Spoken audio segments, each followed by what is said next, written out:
معزز سامعین گرامی قدر، سیرت النبی کے حوالے سے نبی کریم صلی اللہ علیہ وسلم کے آباء و اجداد کے بعض احوال کو اور آپ کی آمد سے قبل عرب کے اور حجاز کے دو مشہور واقعات کو رکھا، جن میں سے ایک اصحاب الفیل کا واقعہ تھا اور دوسرا زمزم کے کنویں کی کھدائی تھی۔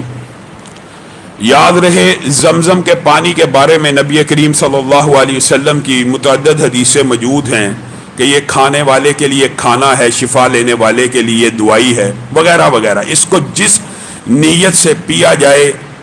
یہ وہی کام سر انجام دیتا ہے۔ اس میں اللہ رب العزت نے ایسی برکت رکھی ہے،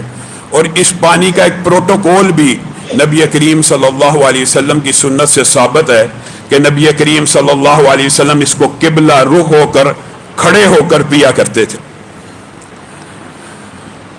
اصحاب الفیل کا جو واقعہ گزشتہ خطبہ میں آپ کے سامنے رکھا، اس بات کے اوپر اجماع امت ہے، یعنی مورخین کا، سیرت نگاروں کا، کہ یہی وہ سال ہے۔ ایک طرف یہ جو اتنا عظیم الشان واقعہ ہوا، اس کے اثرات رومیوں، ایرانیوں، پوری دنیا نے محسوس کیے۔ کیوں؟ خبر پھیل گئی کہ ایک ظالم نے ایک اللہ کے عبادت خانے کو گرانے کی کوشش کی، آسمان سے پرندے آئے، کنکریاں پھینکی، وہ ایسے ہو گئے جیسے بھوسے کا ایک ڈھیر ہو۔ خبر پھیل گئی۔ اس خبر کا، اس واقعے کا نبی کریم صلی اللہ علیہ وسلم کے نبوت کے دیباچے کے ساتھ بڑا گہرا تعلق ہے۔ یہ ایک لمبا چوڑا باب ہے، اس کے اوپر مورخین اور تاریخ نگاروں نے بڑا تفصیلی لکھا ہے۔ یہ واقعہ بذات خود اس بات کی دلالت کرتا ہے کہ اس خطے، اس علاقے کے اندر ان قریب اگر کوئی نبوت کا دعویٰ کرے گا تو وہ لامحالہ طور پہ سچا ہوگا۔ آگے چلیے، نبی کریم صلی اللہ علیہ وسلم کا جو نام محمد صلی اللہ علیہ وسلم ہے، تاریخ کے اندر یہ بات ملتی ہے کہ یہ بات مشہور ہو چکی تھی۔ آپ کو پتا ہے قرآن پاک کی بھی آیت ہے، حضرت عیسیٰ نے بھی بشارت کی۔ ہر آسمانی کتاب کے اندر نبی کریم صلی اللہ علیہ وسلم کے آنے کی بشارت ہے۔ الگ بات ہے انجیل اور تورات میں من بعد اسمہ احمد کے ساتھ ذکر آیا، اور قرآن پاک میں بھی انجیل کی اسی آیت کو اللہ رب العزت نے بعین ہی اسی طرح نقل فرمایا کہ حضرت عیسیٰ نے کہا میرے بعد احمد آئیں گے۔ نبی کریم صلی اللہ علیہ وسلم کا نام محمد صلی اللہ علیہ وسلم تورات اور انجیل میں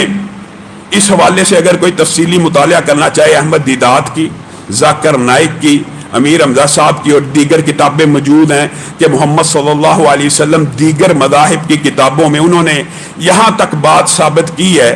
کہ بعین اسی لفظ کا ترجمہ فارکلیت تورات اور انجیل میں موجود ہے،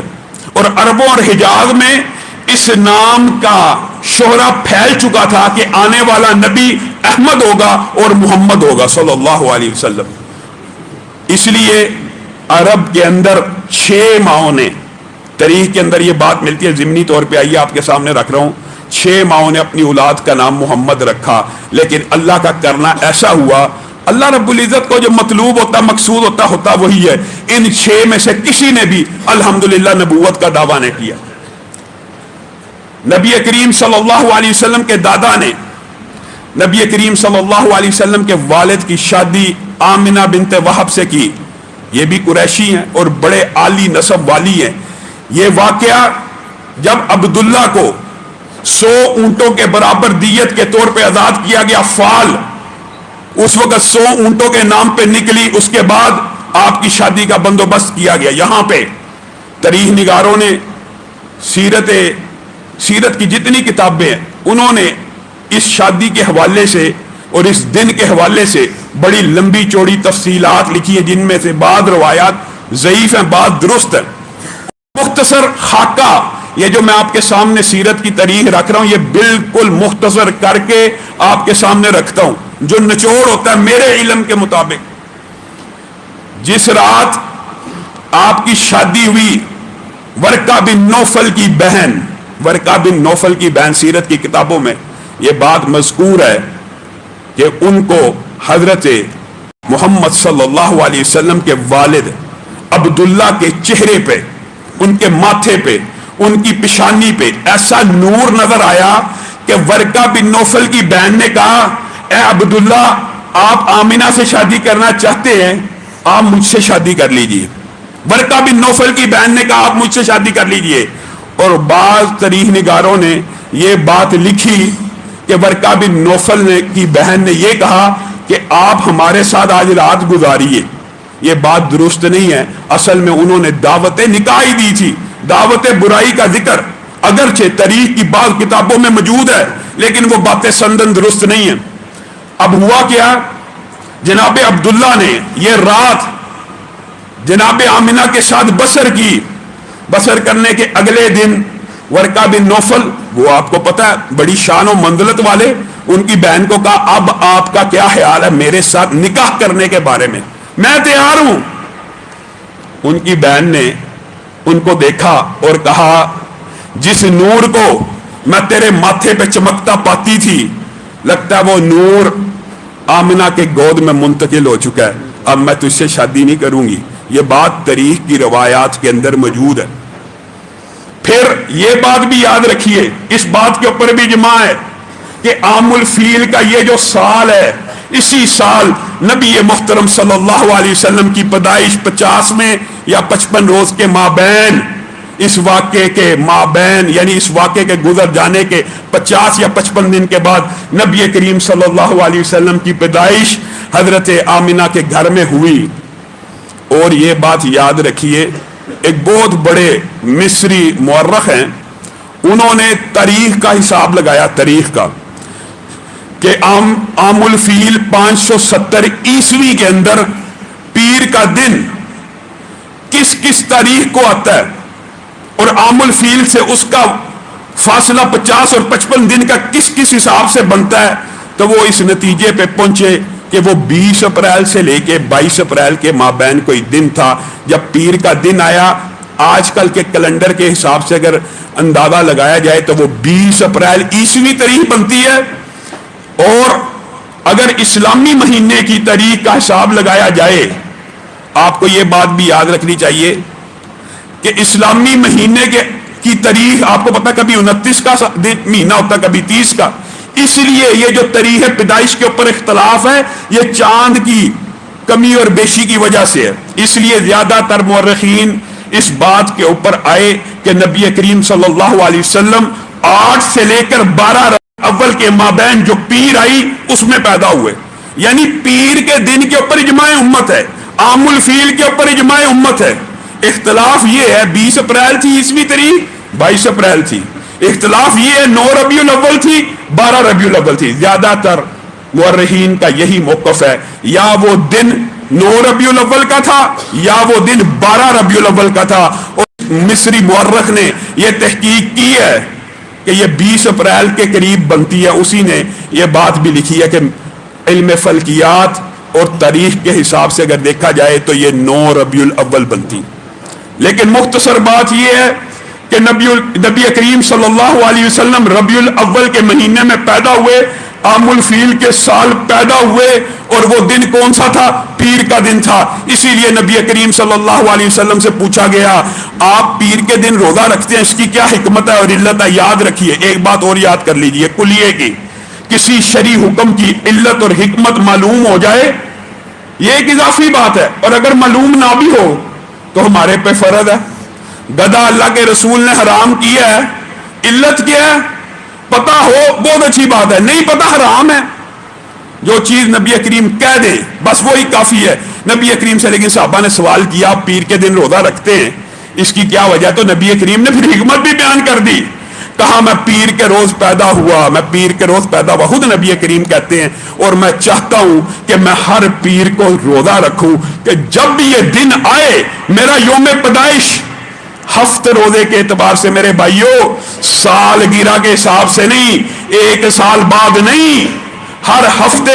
جس نے نبی کریم صلی اللہ علیہ وسلم کے یوم پیدائش کی خوشی منانی ہے، طریقہ بھی نبی کریم نے بتا دیا، اس نے عید نہیں منانی، اس نے کیا کرنا ہے؟ روزہ رکھنا ہے۔ روزے اور عید کا تصور آپ کے ذہن میں کلیئر ہے کہ جس دن روزہ اس دن عید نہیں ہوتی، اور جس دن عید ہو اس دن روزہ نہیں ہوتا۔ گویا نبی کریم صلی اللہ علیہ وسلم نے اپنی پیدائش کے دن روزہ رکھ کے اللہ رب العزت کا شکر ادا کیا۔ آپ نے اور میں نے اگر کسی کا دل کرتا ہے اس دن کو سیلیبریٹ کرنے کا تو کیا طریقہ ہے؟ اس دن روزہ رکھا جائے، جب پیر کا دن آئے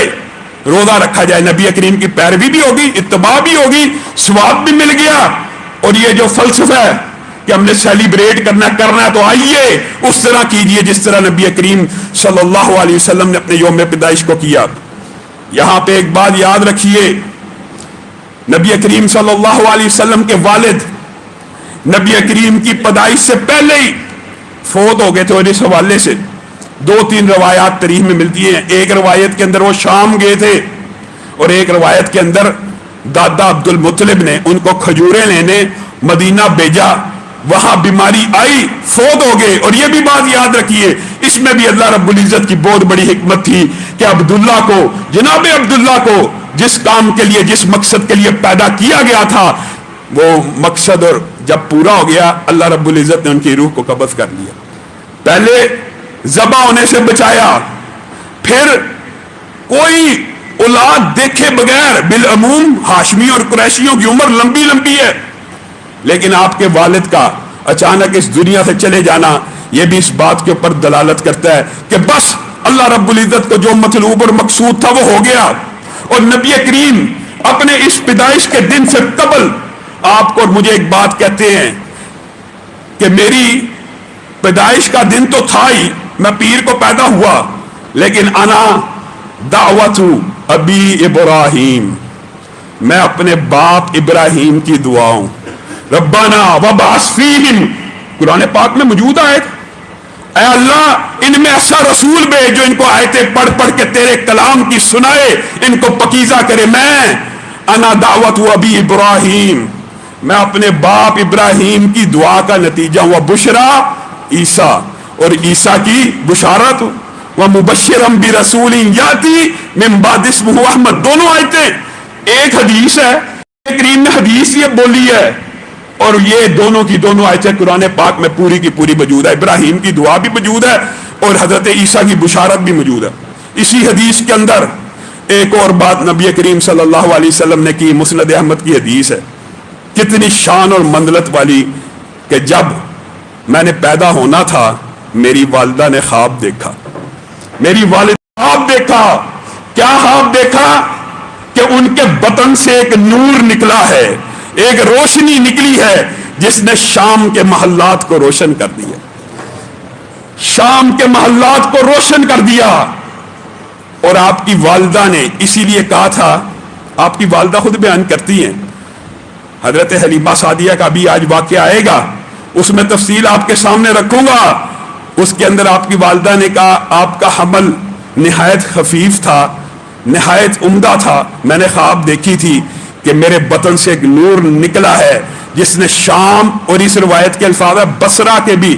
محلات کو روشن کر دیا۔ اور اس کی مراد اور اس کی تعبیر سارے علماء نے یہی کی کہ نبی کریم صلی اللہ علیہ وسلم کا دین شام تک جائے گا، بصرہ تک جائے گا، پھیلے گا، اسلام کا نور نبی کریم صلی اللہ علیہ وسلم کی تعلیمات کی روشنی پورے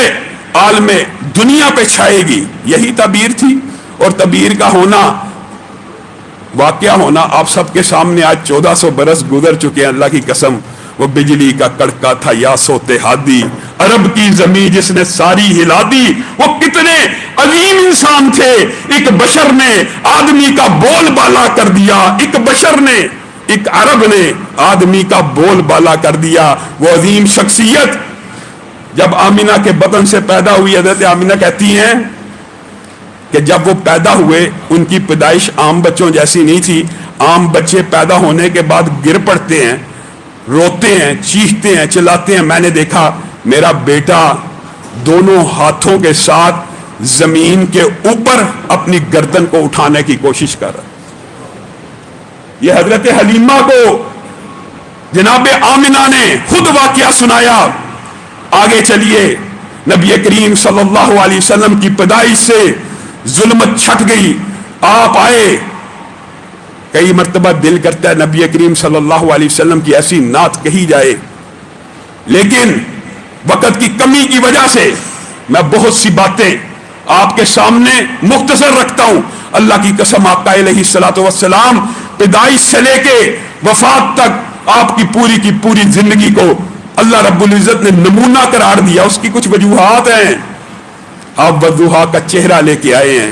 آپ واللیل کی زلف لے کے آئے ہیں، آپ علم نشرہ کا سینہ لے کے آئے ہیں، آپ ما زاغ البصر کی نگاہ لے کے آئے ہیں، آپ قد نرا تقلب وجہ کا فی السماء کا چہرہ لے کے آئے ہیں۔ آپ سے اعلیٰ نہ آپ سے پہلے کوئی آیا ہے نہ آپ کے بعد کوئی آئے گا، لیکن میرے بھائیوں سیرت کا سبق سمجھنے کے ساتھ ساتھ یہ بات بھی سمجھنی ہے، یہ جس ذات کی جس شخصیت کی سیرت کا مطالعہ کر رہے ہیں یا سیکھ رہے ہیں، اگر یہ ذات اجماع امت ہے، اجماع امت، یہ ذات کائنات میں سب سے اعلیٰ ہے، بعد از خدا بزرگ توئی قصہ مختصر، مخلوقات میں سب سے اعلیٰ افضل اگر کوئی ہے تو حضرت محمد رسول اللہ صلی اللہ علیہ وسلم ہے۔ اگر یہ اجماع امت ہے تو جس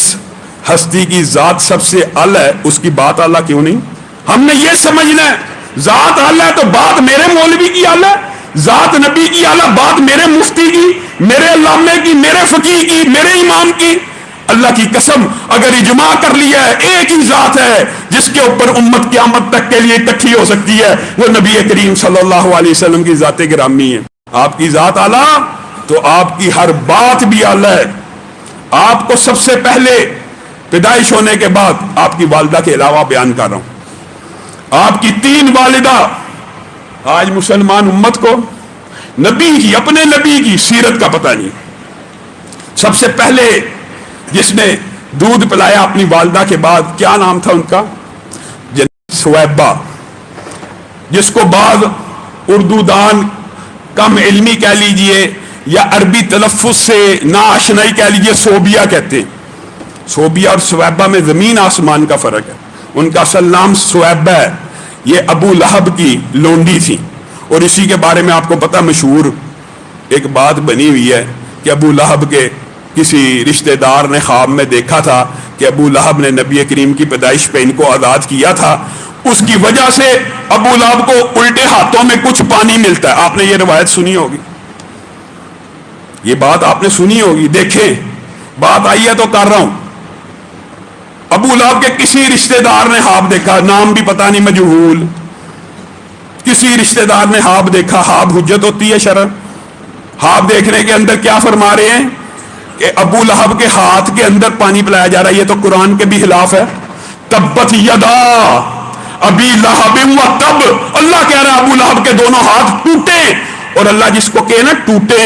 یا ٹوٹ گئے، وہ ٹوٹ گئے۔ آپ کہتے ہیں نہیں اسی ہاتھ کے اندر پانی پلایا جا رہا ہے، یہ کہاں سے باتیں آئیں؟ یہ سب من گڑت باتیں ہیں۔ ہاں، حضرت سویبہ نے نبی کریم صلی اللہ علیہ وسلم کو ان کی والدہ کے بعد سب سے پہلے دودھ پلایا، اور نبی کریم صلی اللہ علیہ وسلم عمر بھر اس رشتے کا احترام کرتے رہے۔ آپ کے سامنے مشہور حدیث ہے، ام حبیبہ نے نبی کریم صلی اللہ علیہ وسلم کو کہا تھا کہ میری بہن سے نکاح کیجئے۔ نبی کریم صلی اللہ علیہ وسلم کو غصہ آ گیا، آپ کو پتہ نہیں ہے ایک نکاح میں 2 بہنیں اکٹھی نہیں ہو سکتی؟ ام حبیبہ نے کہا ہمیں پتہ تو ہے، لیکن ہم نے سمجھا شریعت کا